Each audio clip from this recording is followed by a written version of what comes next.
राधे राधे। आज ठाकुर जी की भाभी की कहानी सुनाती हूँ। एक लड़की थी जो कृष्ण की अनन्य भक्त थी। बचपन से ही कृष्ण भगवान का भजन करती, भक्ति करते करते बड़ी हो गई और भगवान की कृपा से उसका विवाह भी श्रीधाम वृंदावन के किसी अच्छे घर में हो गया। विवाह होकर पहली बार वृंदावन गई, पर नई दुल्हन होने से कहीं जा न सकी और मायके चली गई।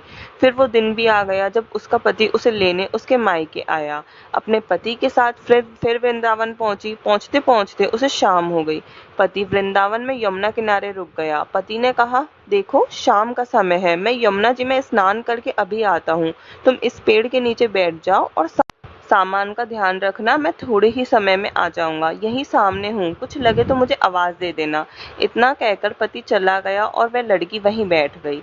एक हाथ लंबा घूंघट निकाल रखा है, क्योंकि गांव है, ससुराल है, और वहीं बैठ गई।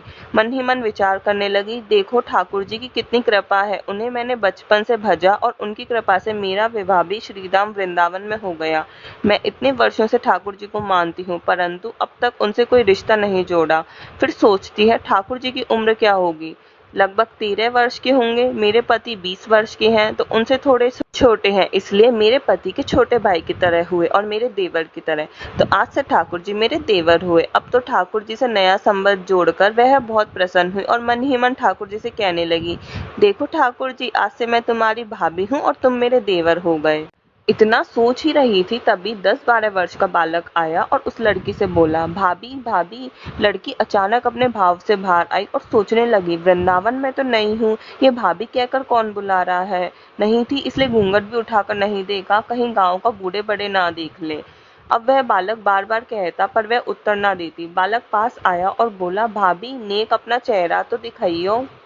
वह सोचने लगी, अरे ये बालक तो जिद कर रहा है, इसलिए कस के घूंघट पकड़कर बैठ गई, कहीं घूंघट उठाकर ना देख ले। लेकिन उस बालक ने जबरदस्ती घूंघट उठाकर चेहरा देखा और भाग गया। थोड़ी देर में पति आया तो उसने पति को सारी बात बताई। पति बोला, तुमने मुझे आवाज क्यों नहीं दी।